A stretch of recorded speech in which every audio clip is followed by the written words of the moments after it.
السلام علیکم ورحمۃ اللہ۔ اسلامک ریولیشن چینل میں خوش آمدید۔ آج ہی ہم اپنی اس ویڈیو میں حضرت صالح علیہ السلام کے بارے میں کچھ مختصر بتائیں گے۔ بسم اللہ الرحمن الرحیم۔ حضرت صالح علیہ السلام جابر بن سمود بن عامر بن سام بن نوح کے بیٹے ہیں۔ 2973 سال حبوط آدم کے بعد پیدا ہوئے۔ آپ بلند قامت، چوڑے سینے والے تھے اور بڑے فصیح و بلیغ تھے۔ سرخ و سفید رخسار اور کالی داڑھی تھی۔ آپ 16 سال کی عمر میں مبعوث ہوئے اور 120 سال کی عمر تک اپنی قوم کی ہدایت کرتے رہے۔ اللہ تعالیٰ نے آپ کو قوم سمود کی ہدایت کے لیے بھیجا تاکہ لوگ ہدایت پا سکیں۔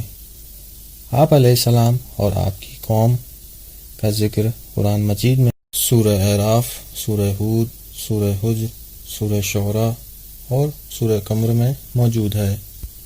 اب ہم آپ کو بتاتے ہیں قرآن مجید میں سورہ اعراف میں پروردگار نے قوم سمود کے بارے میں کیا فرمایا کہ ہم نے سمود کی طرف ان کے بھائی صالح کو بھیجا جو کہتے تھے کہ اے میری قوم کے لوگوں، خدا کی عبادت کرو، اس کے سوا تمہارا کوئی معبود نہیں ہے۔ بے شبہ تمہاری طرف اس کی جانب سے ہدایت اور معجزہ آ چکا ہے۔ اونٹنی خدا کی بھیجی ہوئی تمہارے واسطے آیت اور نشانی ہے۔ اس کو چھوڑ دو تاکہ یہ خدا کی زمین میں گھوم پھر کر اپنا رزق کھائے، اور اس کو تکلیف نہ پہنچاؤ ورنہ تم پر دردناک عذاب نازل ہوگا۔ اور اس وقت خدا کو یاد کرو جب خدا نے تم کو عاد کے بعد خلیفہ بنایا اور زمین میں جگہ دی تاکہ نرم زمینوں میں محل بناؤ، حالانکہ تم پہاڑوں میں مکانات بناتے ہو۔ تو خدا کی نعمتوں کو یاد کرو اور زمین میں فساد نہ کرو۔ اور ان کے سربراوردہ لوگوں نے جو حق قبول کرنے سے تکبر کرتے تھے، ان غریبوں سے جو حضرت صالح علیہ السلام پر ایمان لائے تھے اور جن کو ان لوگوں نے کمزور کر رکھا تھا، کہا کیا تم لوگ جانتے ہو کہ صالح اپنے پروردگار کی جانب سے بھیجے گئے ہیں؟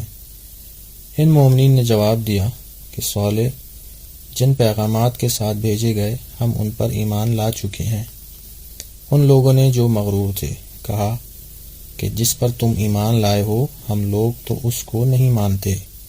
پھر ان لوگوں نے ناکے کے پیر کو قطع کر دیا اور پروردگار کے حکم کی سرکشی کی، اور حضرت صالح سے کہا ہمارے لیے وہ عذاب لاؤ جس کا وعدہ کرتے ہو اگر تم پیغمبر ہو۔ چنانچہ ان سب کو زلزلے نے گرفت میں لے لیا۔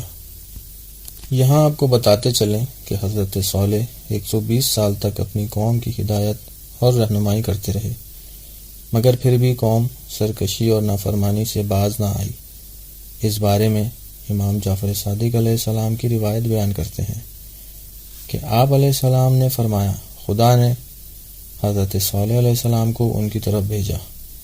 انہوں نے قوم سمود کو خدا کی طرف بلایا لیکن انہوں نے قبول نہ کیا، بلکہ نہایت سختی کے ساتھ سرکشی کی اور کہنے لگے کہ ہم تم پر ایمان نہیں لائیں گے جب تک ہمارے لیے اس پتھر سے ایک مادہ اونٹنی باہر نہ لاؤ گے جو 10 مہینے کا حمل رکھتی ہو۔ وہ لوگ اس پتھر کی تعظیم اور پرستش کرتے تھے، یعنی اس پتھر کو پوجتے تھے، ہر سال اس کے لیے قربانیاں کرتے اور اس کے گرد جمع ہوتے تھے۔ پھر حضرت صالح سے ان لوگوں نے کہا کہ اگر تم پیغمبر اور رسول ہو جیسا بیان کرتے ہو تو اپنے پروردگار سے دعا کرو ہمارے لیے اس پتھر سے ایک مادہ اونٹنی جو 10 ماہ کا حمل رکھتی ہو باہر لائے۔ تو خدا نے ان کی خواہش کے مطابق ایک ناکہ اس پتھر سے ظاہر کیا اور حضرت صالح کو وحی کی کہ ان لوگوں سے کہہ دو کہ خدا نے پانی ایک روز ناکے کے لیے مخصوص کیا ہے اور ایک روز تم لوگوں کے لیے۔ اونٹنی اپنی باری کے دن تمام پانی پی لیتی تھی، پھر لوگ اس کا دودھ دوتے اور تمام چھوٹے بڑے اس روز اس کے دودھ سے سیراب ہو جاتے تھے۔ اور دوسرے روز شہر کے لوگ اور تمام حیوانات پانی سے سیراب ہوتے۔ اس روز اونٹنی پانی نہیں پیتی تھی۔ پھر ان لوگوں نے سرکشی کی اور آپس میں مشورہ کیا کہ اس ناکے کو مار دو اور سکون حاصل کرو۔ ہم اس پر راضی نہیں کہ ایک روز پانی اس کے لیے اور ایک روز ہمارے لیے۔ جو اس کو مارے گا ہم اس کو اجرت دیں گے۔ یہ سن کر ایک مرد سرخ روح سرخ بالوں والا ان کے پاس آیا۔ اس کا نام قدار تھا۔ وہ نہایت شکی اور ان کے لیے نحس تھا۔ ان لوگوں نے اس کے لیے اجرت مقرر کی۔ جب اونٹنی اپنی باری کے دن پانی کی طرف گئی اور واپس ہوئی تو اس شخص نے تلوار سے اونٹنی کو ایک ضربت لگائی جس کا اثر نہ ہوا۔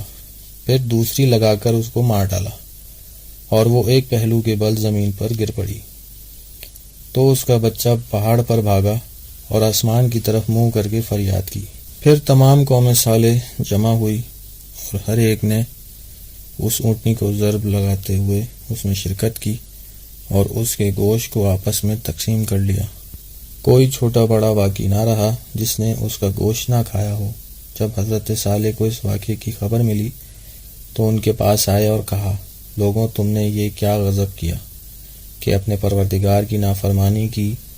اس وقت حق تعالیٰ نے حضرت صالح کو وحی فرمائی کہ تمہاری قوم نے بغاوت اور سرکشی کی اور اونٹنی کو مار ڈالا جسے میں نے ان کی طرف بھیجا تھا کہ ان کے درمیان حجت ہو۔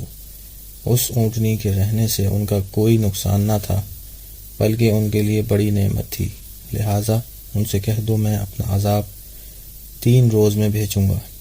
اگر ان لوگوں نے توبہ نہ کی اور سرکشی سے باز نہ آئے تو ضرور ان پر عذاب نازل کروں گا۔ حضرت صالح علیہ السلام ان کے پاس آئے اور وحی الہی کو بیان فرمایا اور کہا، توبہ کر لو۔ اگر کوئی بھی باز نہ آیا اور توبہ نہ کی اور بغاوت و سرکشی کی، ان لوگوں نے کہا، اگر تم سچے ہو تو لاؤ پھر۔ حضرت صالح نے فرمایا کہ یقیناً تمہاری کل صبح اس حالت میں ہوگی کہ تمہارے چہرے زرد ہوں گے اور دوسرے روز سرخ ہوں گے اور تیسرے روز سیاہ ہو جائیں گے۔ غرض وعدے کے مطابق پہلے روز صبح کو ان کے چہرے زرد ہو گئے۔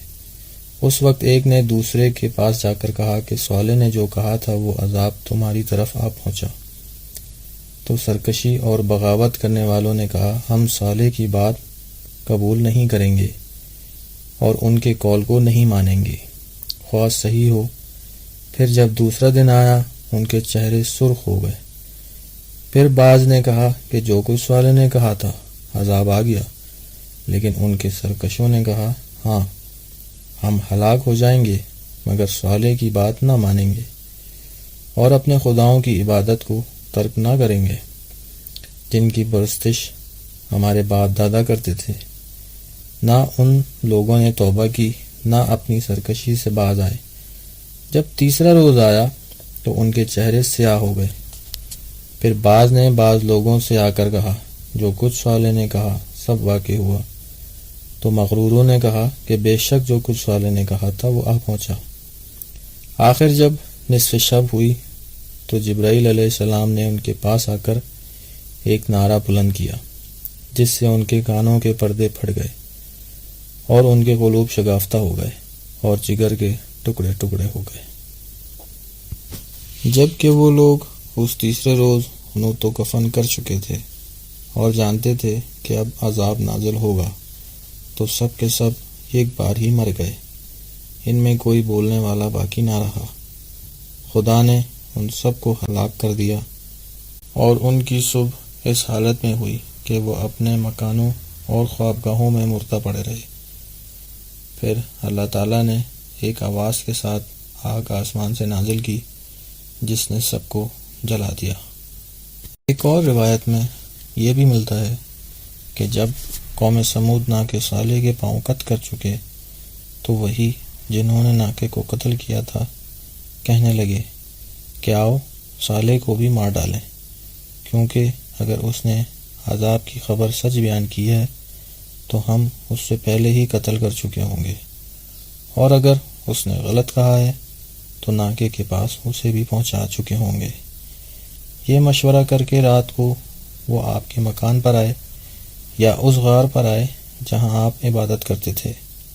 اللہ تعالیٰ نے فرشتوں کو بھیج دیا تھا جو آپ کی حفاظت کرتے تھے۔ پھر فرشتوں نے ان لوگوں کو پتھر مار مار کر ہلاک کر دیا۔ اسی کے ساتھ امید کرتے ہیں ہماری اس ویڈیو سے مستفید ہوئے ہوں گے۔ ہمارے چینل کو لائک، شیئر اینڈ سبسکرائب کریں۔ وعلیکم السلام ورحمۃ اللہ۔